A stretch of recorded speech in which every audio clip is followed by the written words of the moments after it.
My name is Nora Callahan. I'm 36 years old.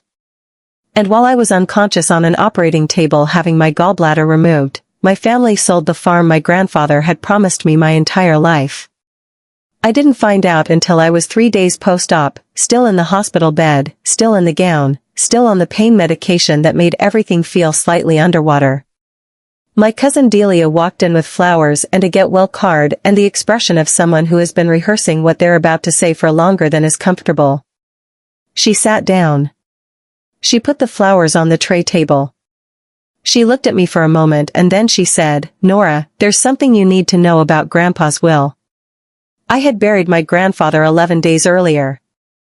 I had attended the funeral in the morning and checked into the hospital that afternoon because the surgery had already been postponed twice and my doctor had told me a third postponement was not an option. I had stood at the graveside in November cold with my incision side already aching from the pre-op prep and said goodbye to the man who had taught me to read a land survey and told me every summer of my childhood that the farm would be mine. And then 3 days after I went under, my family sold it. What I said to my uncle when I finally got him on the phone, he did not see coming. But before I tell you that, please take a moment to like this video and subscribe if this story is landing somewhere real for you. Drop your location in the comments. I always want to know where you're listening from. Let me take you back to the beginning. Not to the hospital and not to the funeral. Let me take you back to the farm itself, because you cannot understand what was taken without first understanding what it was. Callahan Farm sat on 280 acres of river bottom land in central Kentucky. It had been in my family since 1923 when my great-great-grandfather purchased it for reasons that probably made sense at the time and turned out to be an act of profound accidental genius. River bottom soil in Kentucky is some of the most productive agricultural land in the country. The farm had a tobacco allotment, a working cattle operation, a timber stand on the back 40, and a farmhouse built in 1941 that my grandfather had renovated 3 times and refused to modernize in any way that would change its character. My grandfather's name was Thomas Callahan. Everyone called him Tom. He was 79 when he died and he had worked that farm every single day of his adult life with the exception of 2 years in the Army and 1 week in 1987 when my grandmother made him take a vacation to Gatlinburg that he spent calling the farm manager from the motel phone. He had 2 children. My father, Patrick, who left Kentucky at 22 and never came back in any meaningful way, and my uncle, Robert, who stayed, worked the farm beside his father for 30 years, and had been waiting for the inheritance with the particular impatience of a man who considers the waiting itself a form of labor. I am Patrick's daughter. I grew up in Cincinnati but I spent every summer of my childhood on that farm from the age of 6 until I left for college. 12 summers. I learned to drive a tractor before I learned to drive a car. I helped with the tobacco harvest every August. I knew which pasture gate had the broken latch and which corner of the east field flooded first after heavy rain. I knew where my grandfather kept the original deed in the fireproof box under the stairs and I knew the smell of the farmhouse kitchen at 5 in the morning when he made coffee before the first chores. Tom Callahan was not a man who said things he didn't mean. He said very little and meant all of it. Every summer, without exception, he would take me out to the fence line at the edge of the east pasture in the evening when the light went golden and long and he would put his hand on the top rail and look out across the land and he would say, "Nora, this will be yours one day. You understand it the way your father never did and the way Robert never will. This land needs someone who loves it right." He said it 12 summers in a row. I wrote it in my journal every time. I believed him completely. I want to be honest about Robert because honesty requires giving everyone their full picture, not just the version that flatters your own position. My uncle Robert Callahan was not a villain constructed for a story. He was a man who had made specific sacrifices for a specific expectation and who had never been asked whether the arrangement was fair before it was already in place. He had stayed in Kentucky while my father left. He had worked beside Tom for 30 years, through the bad tobacco years and the cattle price drops and the drought of 2007 that nearly broke the operation. He had driven Tom to every medical appointment for the last 4 years of his life. He had been there. Those things were real and they mattered. What Robert had also done, quietly and consistently, was position himself as the rightful heir in every conversation, in every family gathering, in every interaction with Tom's lawyer and Tom's banker and Tom's neighbors, in a way that was never stated directly but was always present.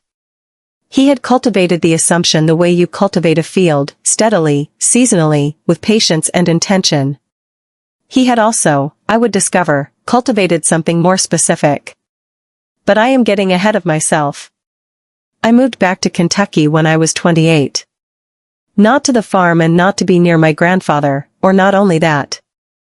I had taken a position as an agricultural extension agent with the state, a job that put me in county offices and farm fields across the region doing soil assessments and crop planning consultations. I was good at it because I understood farming not as an abstraction but as a physical reality, the weight of the work, the rhythm of the seasons, the particular combination of patience and urgency that keeps a farm alive. I rented a house 40 minutes from the farm and saw Tom regularly. Sunday dinners when I could make them. Wednesday evenings sometimes, when the drive wasn't too long and the week hadn't beaten me flat. We talked about the land the way people who love the same thing talk about it, with a shared vocabulary that doesn't need much explaining. He showed me the yield records he kept by hand in ledgers going back to 1961. I showed him data from the extension office about cover cropping and soil health that he processed slowly and then quietly incorporated into his own practice the following season without ever saying I had influenced him. Robert was always there on Sundays. We were civil. We had never been close in the way that cousins from the same household are close, because I had been the summer visitor and he had been the one who stayed, and that creates a particular dynamic that is hard to bridge even when everyone is trying. I don't think Robert disliked me. I think he found me inconvenient. His wife Linda was warmer than he was, a practical woman with good instincts who had her own opinions about the farm and about Tom that she kept mostly to herself except in the occasional unguarded moment when something true slipped out. She once said to me at the kitchen table, while Robert was outside and Tom was napping, that Tom talked about me differently than he talked about anyone else in the family. She said it with a complicated expression that was part observation and part something harder to name. I did not know what to do with that at the time. I stored it and moved on. Tom's health began to decline the autumn I turned 34. Nothing catastrophic at first, the slow subtraction of a man who had been physical his entire life meeting the arithmetic of age. A knee that required surgery. A cardiac event that the doctors called minor and that Tom called an inconvenience. Then a stroke in the spring of my 35th year that took some of his mobility and more of his stamina but left his mind completely intact, which was both a mercy and a particular kind of suffering for a man who knew exactly what he could no longer do. I increased my visits. I wasn't the only one. Robert and Linda were there daily by that point, managing the farm operations that Tom could no longer physically supervise. I understood and acknowledged that. Whatever else was true, Robert was present in ways that had daily cost and I was not going to pretend otherwise. What I did not know, during those months of increased visits and Sunday dinners and Wednesday evenings at the kitchen table, was that Tom had called his estate attorney twice in the spring and once in the early fall. I did not know that Robert had accompanied him to one of those meetings. I did not know that a document had been revised. Tom never told me. I have spent a significant amount of time sitting with that fact and trying to understand it. My best understanding, arrived at slowly and with the help of people wiser than I am, is that he was afraid. Not of me and not of Robert but of the conversation itself, of saying out loud to one child what he was doing at the expense of another, of confronting directly the thing he had arranged indirectly. He was a man of the fence line and the evening light and the hand on the rail. He was not a man of that conversation. He died on a Tuesday in late October. Peacefully, in the farmhouse, in the room he had shared with my grandmother for 41 years before she went first. Robert was there. Linda was there. I was 40 minutes away and by the time I got the call and got in the car and drove it, he was already gone. I held his hand for a while anyway. It was still warm. I arranged my surgery for the following week. My doctor had been clear that the delay had already reached its limit and Tom, I thought, would have found it almost funny in his dry way, the idea that his granddaughter scheduled her own hospital admission around his funeral. He would have called it practical. I went under on a Wednesday morning. The flowers Delia brought were yellow, which was my grandmother's favorite color, and I have never been able to look at yellow flowers quite the same way since. She set them on the tray table and adjusted them slightly, the way you adjust something when you need your hands to be doing something, and then she sat in the vinyl chair beside my bed and folded her hands in her lap and told me. The farm had been sold. Closed 2 days prior. The buyer was a land investment company out of Louisville that had been acquiring agricultural acreage across central Kentucky for the past 3 years. The sale price was $2.4 million. I looked at the ceiling for a moment. Then I asked her how. She told me what she knew, which was not everything but was enough. Tom's will, the version that had existed for most of his adult life and that had been described to various family members in various ways over the years, had left the farm to me. The farmhouse and 280 acres, the cattle operation, the timber rights, everything. There had been financial provisions for Robert in the form of a cash amount from the estate's liquid assets, a recognition of his decades of labor, but the land itself was mine. 3 days before Tom died, a new will had been executed. In the revised document, the farm passed entirely to Robert. My inheritance was reduced to the farmhouse contents, a specific list of personal items Tom had designated, and a cash amount of $40,000 from the estate. 3 days before he died. I asked Delia who had drafted the new will. The same attorney who had drafted all the previous ones, she said. A man named Gerald Watts who had an office in town and had been the Callahan family's lawyer for 22 years. I asked her who had been present when it was signed. She didn't know. She said she had heard about it from her mother, Robert's sister-in-law, who had heard it from Linda. I asked her if she knew why. She looked at her hands. She said she had heard that Tom had decided he wanted to reward Robert for his years of service to the farm. That it was a deathbed decision made in recognition of everything Robert had sacrificed by staying. I heard all of that. I filed it carefully. Then I asked the question I actually needed answered. Was my grandfather alone when he signed it? Delia looked at me. She said she didn't know. I thanked her for telling me. I told her the flowers were beautiful. She hugged me carefully around the foreline and left. I lay in the hospital bed and looked at the ceiling and breathed very slowly and deliberately the way my doctor had told me to breathe post-surgery, and I thought about 3 days. Tom had been alive for 79 years and 4 months. He had maintained a consistent estate plan for the majority of those years. He had told me 12 summers in a row, at the fence line at dusk, that the farm would be mine. He had said it with the same tone he used for everything he meant absolutely. And then, 3 days before he died, in declining health, with Robert living in the house beside him, with the farm in Robert's operational control, with no conversation and no warning and no explanation that anyone had conveyed to me, the will had been rewritten. 3 days. I was not a lawyer. But I had spent 8 years as an agricultural extension agent working in county offices across Kentucky, and one of the things you learn in that work is how land transfers, and how they are sometimes arranged to happen in ways that are technically legal and practically wrong, and what the indicators of those situations look like. I knew what I was looking at. I called Daniel. Not a romantic partner but my closest friend from college, who happened to be an attorney practicing in Lexington, whose specialty was civil litigation and who had once told me over dinner that if I ever needed a lawyer I should call him before I called anyone else. I called him from the hospital bed with the force still in my arm. I told him everything I knew in the order I knew it. The original will. The revision 3 days before death. The sale closing 2 days after I went into surgery, 11 days after Tom died.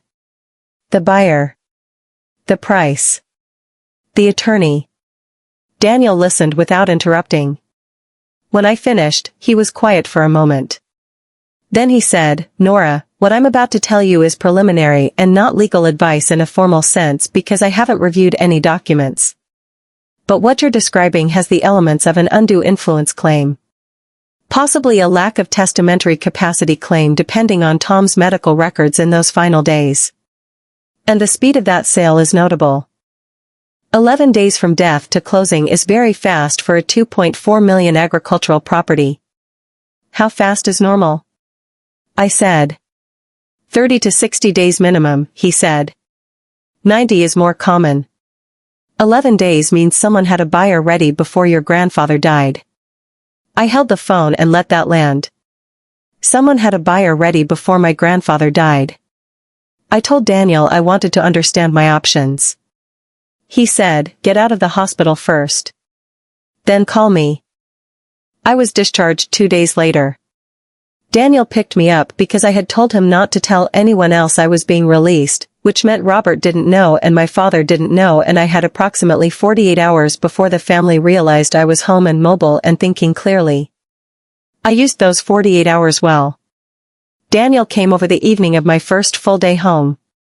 He brought food, which I hadn't asked him to and was grateful for, and we sat at my kitchen table and I gave him everything I had. The copies of the original will that Tom had given me himself 7 years ago when he first had it drafted, telling me to keep a copy because a document you can't find does you no good. The ledger books Tom had given me 2 summers ago, ostensibly to help him update the records, which I had photographed page by page before returning them. My journal entries from 12 summers at the fence line. The extension office correspondence I had with Tom over the years about the farm's soil management, dated and archived. Daniel looked through all of it carefully. He made notes. He asked questions in the precise, unhurried way of someone who is building something rather than reacting to something. Then he said, I need Tom's medical records from his last 2 weeks. And I need the execution record for the new will, who was present, who witnessed, whether Gerald Watts had any documented conversation with Tom outside Robert's presence. Can we get those? I said. The medical records we can get, he said. Your family. The will execution record is trickier. Gerald Watts is under no obligation to share his notes with us. But the will itself, once it's filed with the probate court, becomes public record. And we can depose Watts if we file a contest. File a contest, I said. If you want to challenge the will, yes. We file a contest with the probate court alleging undue influence and potentially lack of testamentary capacity. It puts the sale on hold if we move fast enough. How fast is fast enough? He looked at me. The sale closed 11 days after Tom died. That was 6 days ago. We may already be past the point where we can halt the transfer. But we can still pursue damages. And if we can demonstrate undue influence, we may be able to recover the value of what was taken. I sat with that. I want to be accurate about what I felt in that moment. Not rage, though the rage existed underneath everything like a geological layer, something old and pressurized. What I felt most immediately was a kind of terrible clarity, the same clarity I imagine you feel when you have been suspicious of something for a long time and you finally let yourself think it directly. Robert had not simply benefited from Tom's final decision. Robert had engineered it.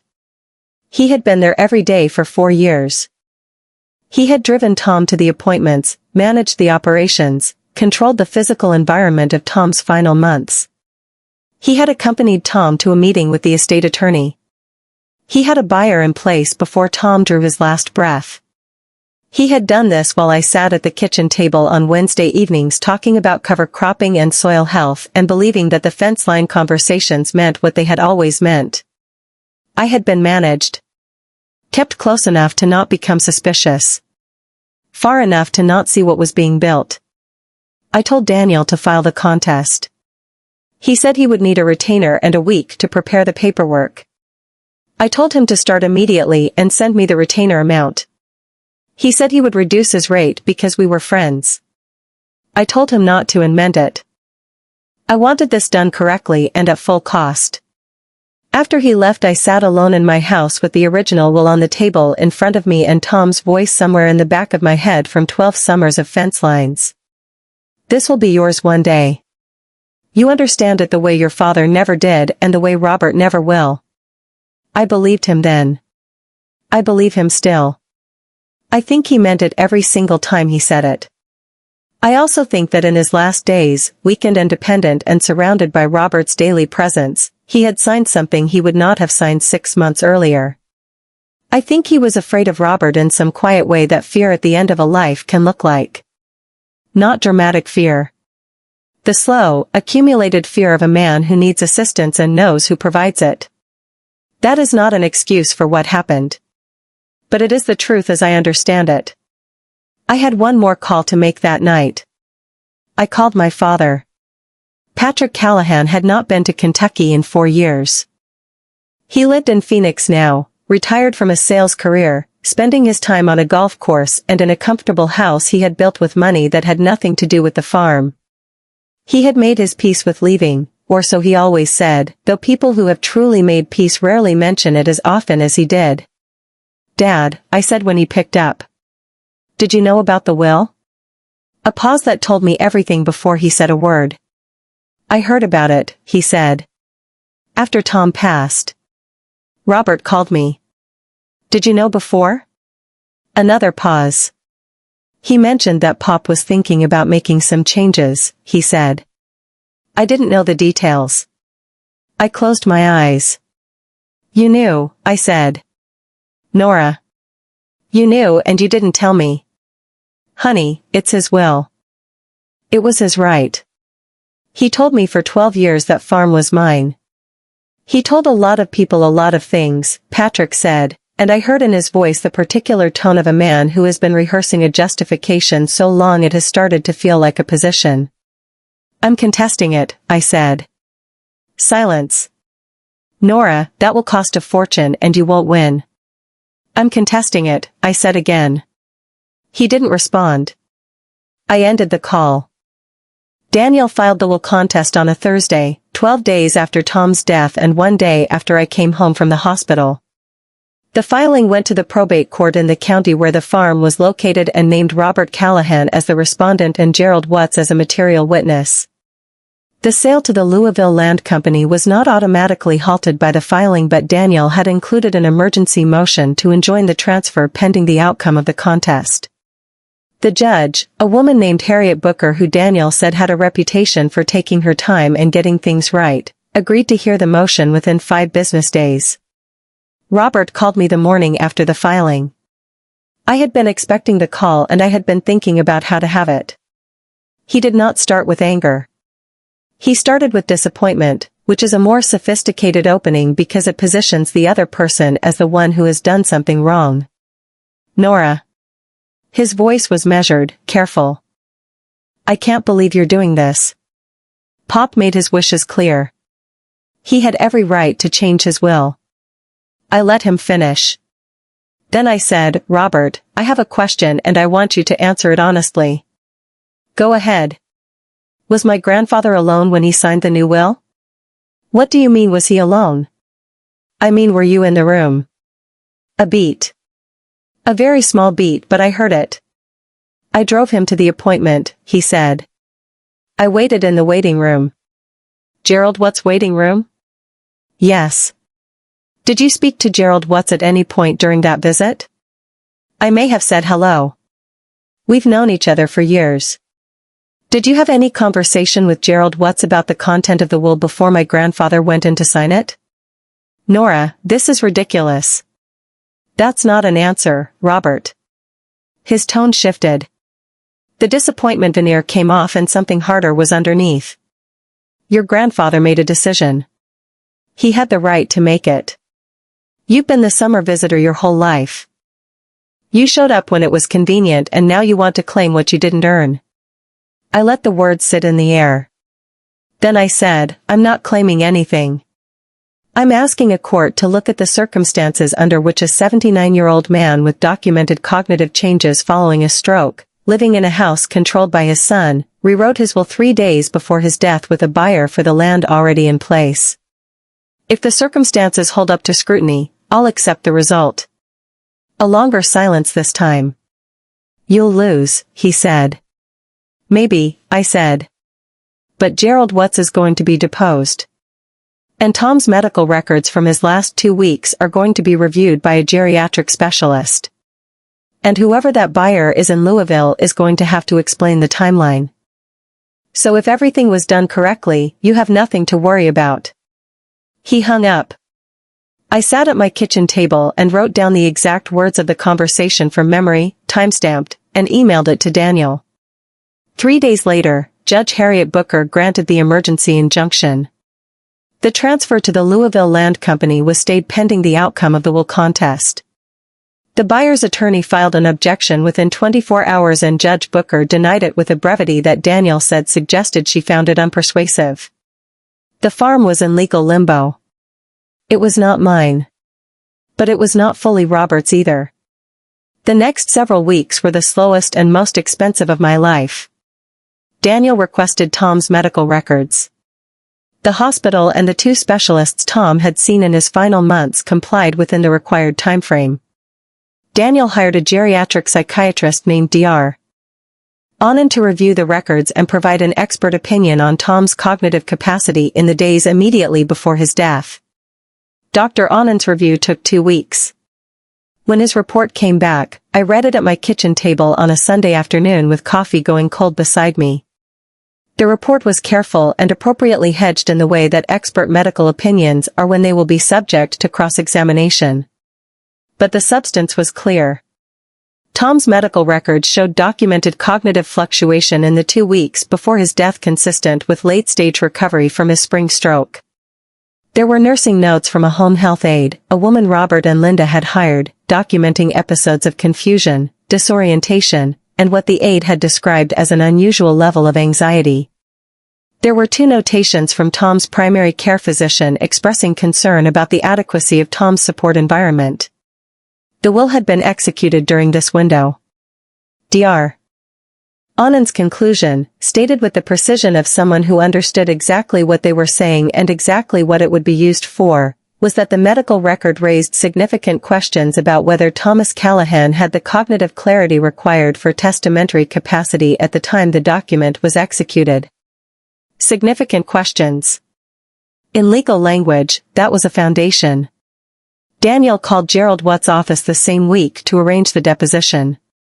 Watt's own attorney, whom he had apparently retained within 48 hours of Daniel's filing, tried to delay the deposition twice. Judge Booker denied both delay requests. The deposition happened on a Tuesday morning in December, 6 weeks after Tom's death. Daniel took me through what to expect beforehand. I was not present for the deposition itself. I sat in a coffee shop 2 blocks from the attorney's office and drank tea I didn't taste and waited.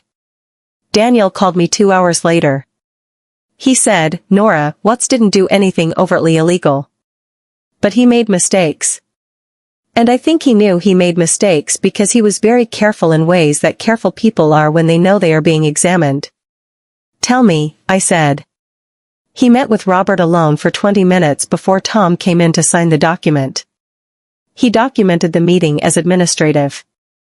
He did not conduct an independent capacity assessment of Tom despite the stroke history being in the file.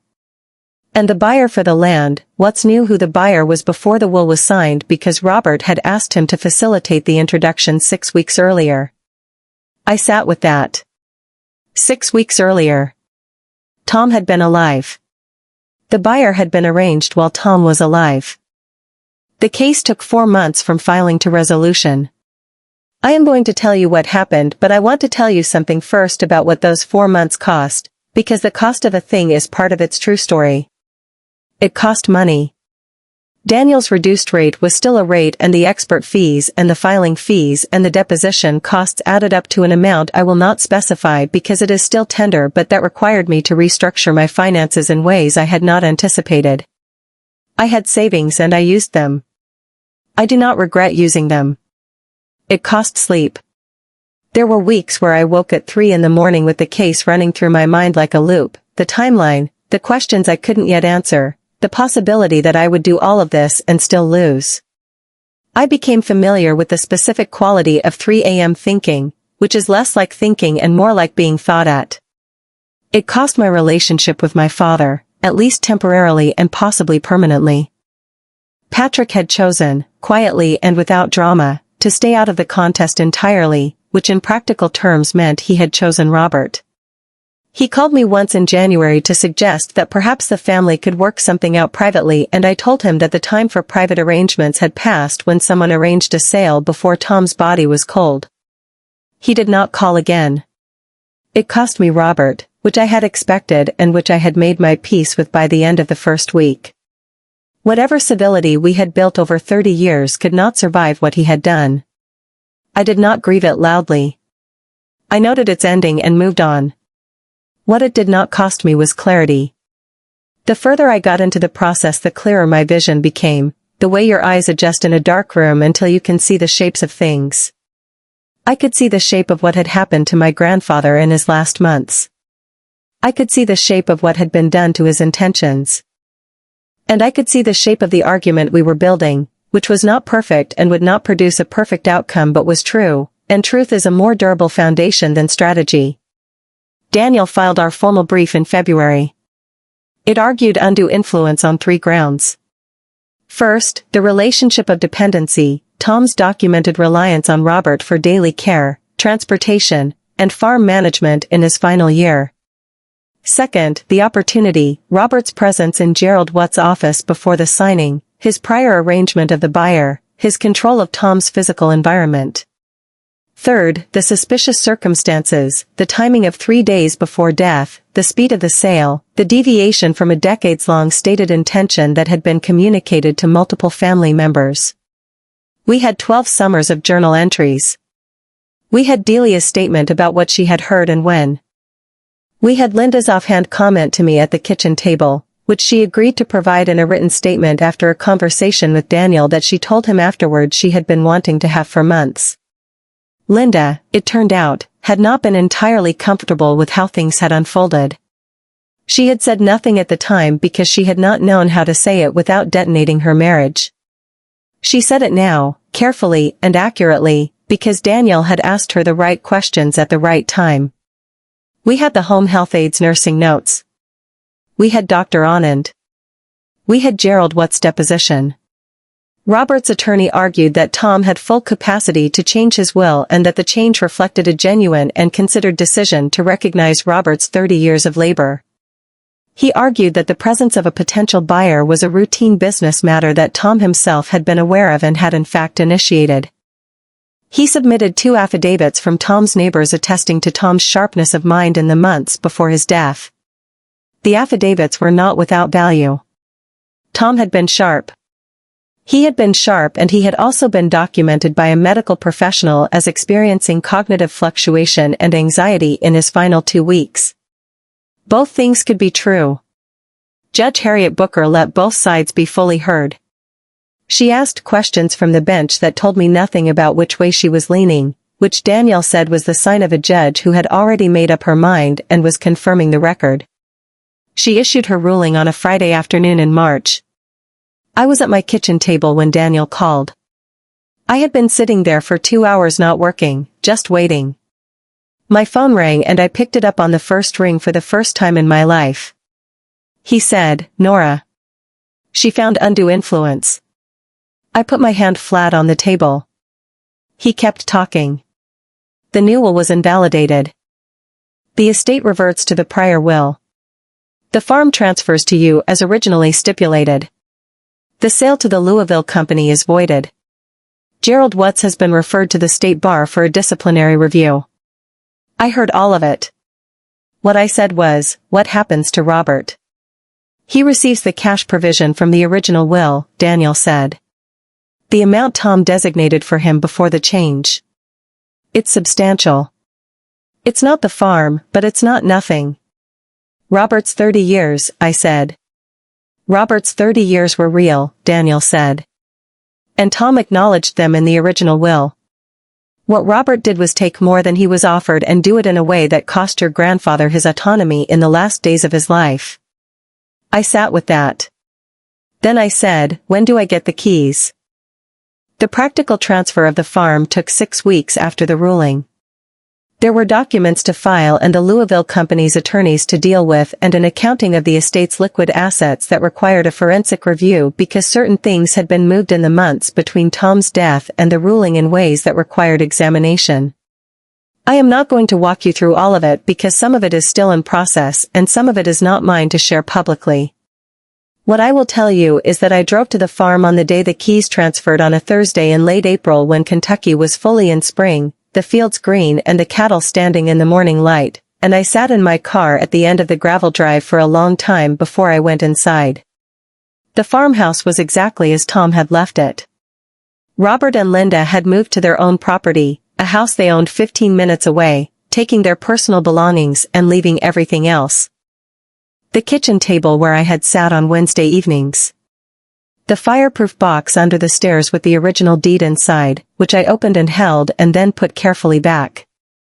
The framed survey map of the 280 acres that had hung on the parlor wall since before I was born. I walked every room. I opened every window. I stood in the kitchen and looked out at the east pasture and thought about my grandfather. He had told 12 summers of fence-line evenings the truth as he intended it. The last 3 days of his life had been taken from him in a way he could not defend against. But the 12 summers were real. The intention was real. And now the farm was mine in the way he had always meant it to be. I called Daniel from the kitchen. He picked up on the second ring. "I'm here," I said. "How does it feel?" He said. "Like the ground is solid," I said. He laughed. "Good," he said. "That's what it's supposed to feel like." I want to tell you about Robert because the story is incomplete without it. Robert did not contest the ruling. His attorney had apparently advised him that an appeal had limited prospects given the record and that the reputational and financial cost of continuing was not worth the likely outcome. He accepted the cash provision from the original will, which was $280,000, a sum that was not symbolic but real. Tom had genuinely intended to recognize Robert's labor and the original will did that. Robert and I have not spoken since the phone call the morning after Daniel filed the contest. I do not expect to speak to him soon. There is a particular kind of damage that is not repaired by time alone, and I am being honest with myself about the amount of time and the amount of additional work that this one would require before I would trust being in the same room with him. Linda sent me a card 3 weeks after the ruling. Handwritten, 1 paragraph. She said she was sorry for her part in what happened, which she described as the failure to say something sooner. She said Tom had been afraid in those last weeks in ways she had not known how to talk about and that she was sorry she had not found a way. I read it twice. I put it in the kitchen drawer. I have not responded yet.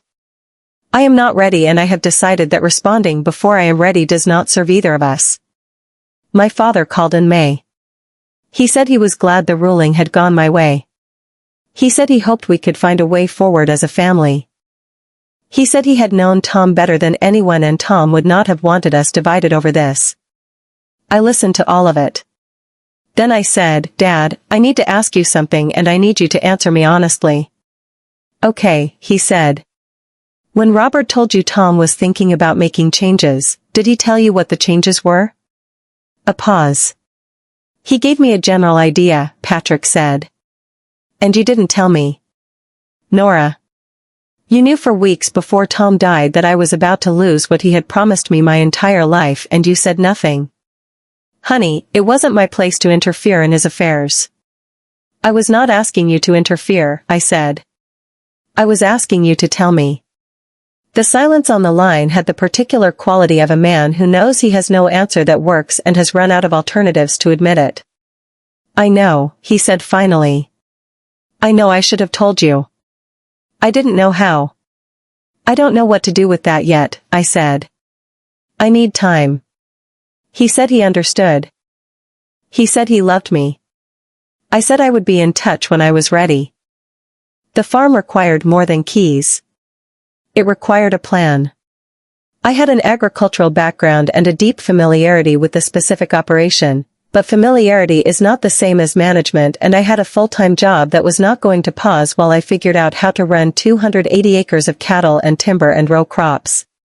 I spent the first 3 months doing what I do at work every day, assessing and planning before acting, walking the field systematically, reviewing the operational records Tom had kept, talking to the farm manager, a man named Ernie who had worked for Tom for 16 years and who greeted me on my first official day with the cautious reserve of a man who was going to wait and see before he decided what he thought.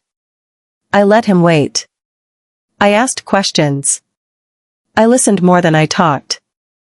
By the end of the second month, Ernie was talking to me the way he had talked to Tom, directly and without the performance of deference, which was the highest form of professional respect I could imagine receiving on that property.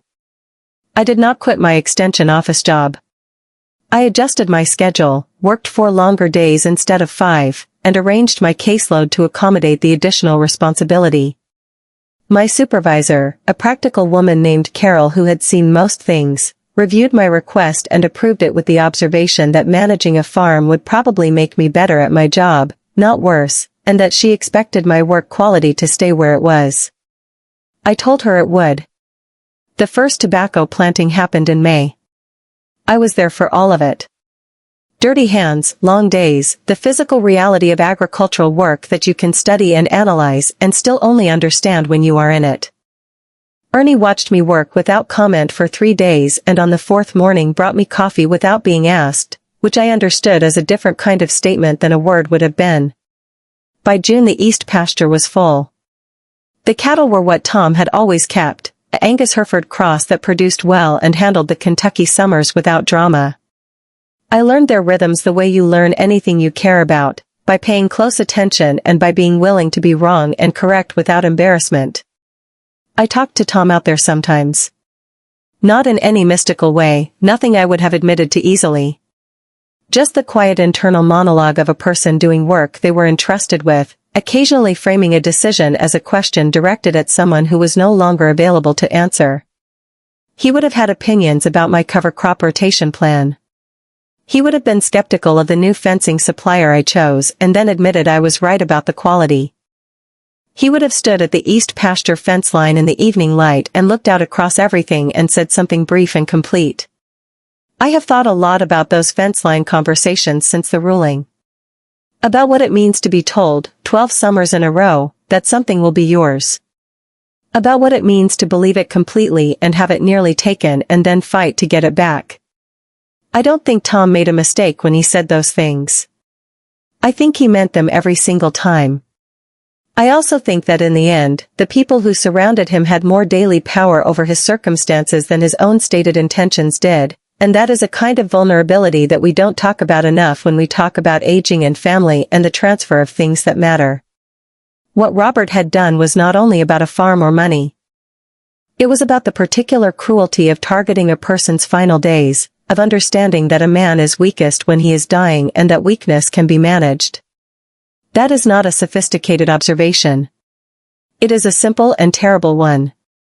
But I think it is important to name it directly because the alternative is to wrap it in language that softens it past recognition. My grandfather was taken advantage of by someone he trusted completely. That is what happened. And then his granddaughter got up from a hospital bed and fought to undo it. I like to think Evelyn, my grandmother, who died 12 years before this and who was a woman of very clear eyes and no patience for imprecision, would have found the outcome correct. I like to think Tom, wherever he is, watched the ruling come in on a Friday afternoon in March and felt the particular satisfaction of a man who had been right all along. This will be yours one day. It is. I want to tell you where things stand now, honestly, and without the tidiness that stories sometimes impose on situations that are still ongoing. The farm is producing. The first full season under my management closed with numbers that met the operational baseline I had set, which was Tom's average over the prior 5 years, a bar I chose deliberately because it was real and because clearing it meant something. Ernie shook my hand at the end of the season with the same directness he brought to everything and said, "Your grandfather would be satisfied," which from Ernie I understood to be high praise. I am still at the extension office. I reduced my field caseload slightly to accommodate the farm management and Carol approved the adjustment without drama. My colleagues know about the farm in the general way that people know things about colleagues they work alongside for years.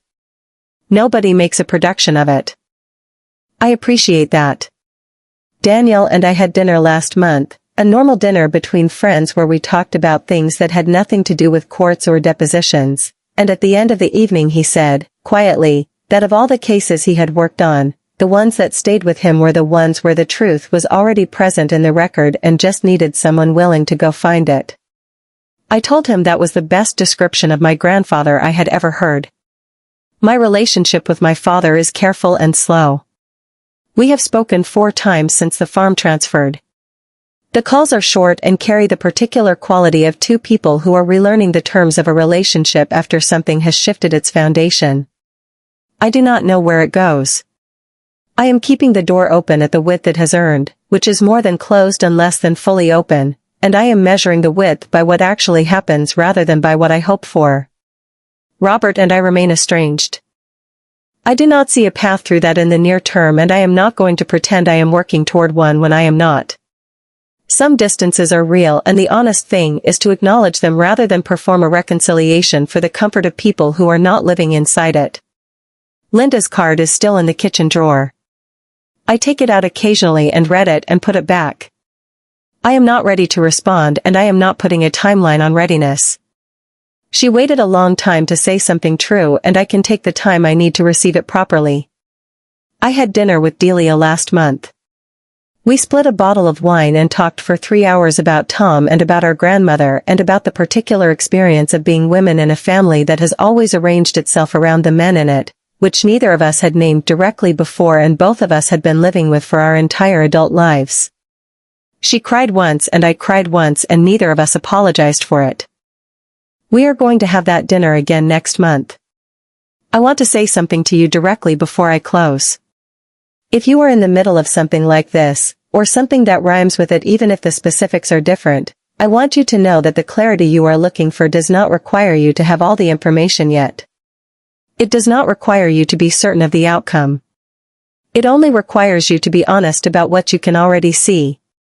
I could see, from a hospital bed 3 days post-surgery, that something wrong had happened. I did not have proof. I did not have a ruling.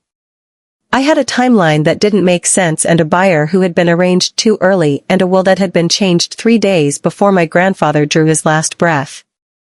I had 12 summers of fence line evenings written in a journal I had kept since I was 16. I made the call from that hospital bed because the cost of not making it was something I was not willing to pay. Not the money. The cost of knowing I had seen clearly and done nothing. You are allowed to act on what you can see. You are allowed to call the person who told you to call before you called anyone else. You are allowed to take the retainer out of your savings and file the paperwork and sit in a coffee shop 2 blocks away waiting for a phone call that changes what the ground feels like under your feet. You are allowed to get the keys. My grandfather told me 12 summers in a row that this would be mine. He was right. It took a ruling and 4 months and more money than I want to think about, and a hospital bed and a journal I have carried since I was 16. But he was right. Ernie and I walked the east pasture fence line last week in the evening light, the same light I have been watching fall across that land since I was 6 years old. He stopped at the far corner and looked out across the acreage and said, "Good piece of ground." I put my hand on the top rail. "I know," I said. If this story reached something real in you, please hit the like button and subscribe. I share stories like this every week, about family, about land, about what it takes to hold on to what you were promised. Drop your answer in the comments. If you were in that hospital bed, would you have made the call? I will read every single one. I will see you in the next one.